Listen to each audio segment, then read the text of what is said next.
Many healthcare providers have heard of the potential links between fluoroquinolone use in aortic aneurysm and aortic dissection. Today, I'm going to take a few minutes to talk about the new evidence on this issue.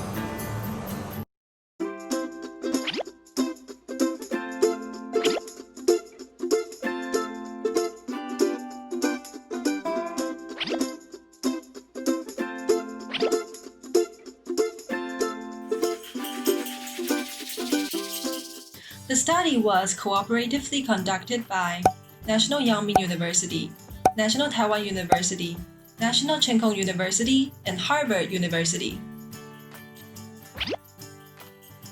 This large-scale, nested case control study using the data from Taiwan's health insurance database showed that when the confounding effect of infection is considered and well controlled, there is not any significant associations between fluoroquinolones use in aortic aneurysm or aortic dissection.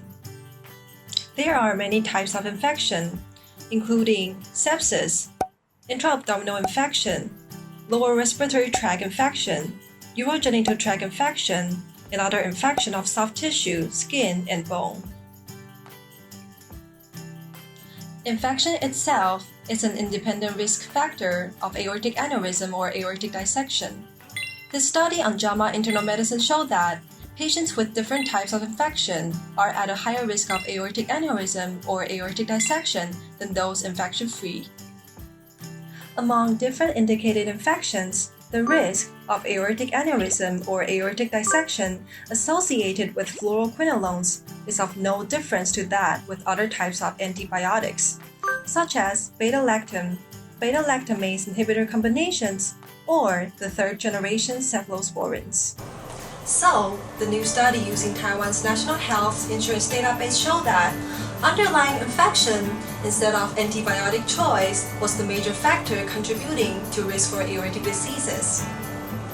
The other study on the same issue of JAMA internal medicine clarified that the association between fluoroquinolone use and aortic aneurysm or aortic dissection could arise due to confounding by surveillance bias. That is, sicker patients are more likely to undergo imaging studies, and thus, undiagnosed aortic diseases are more likely to be revealed. Therefore, the authors concluded that the concerns about aortic aneurysm or aortic dissection should not preclude patients with indicated infections from treatment with fluoroquinolones. Observational studies reflect real-world experience, but for rare outcomes, results are sensitive to design parameters. Pre-existing infection and possible imaging bias need to be taken into consideration. Overall, the rates of aortic aneurysm and aortic dissection were low across different cohorts, and the benefits of choosing fluoroquinolones for treatment, when appropriate, may outweigh a small potential increased risk of aortic diseases. Thus, the unproven relationship between the two should not stop physicians from using the antibiotics, and we might need more evidence in the future to clarify this issue.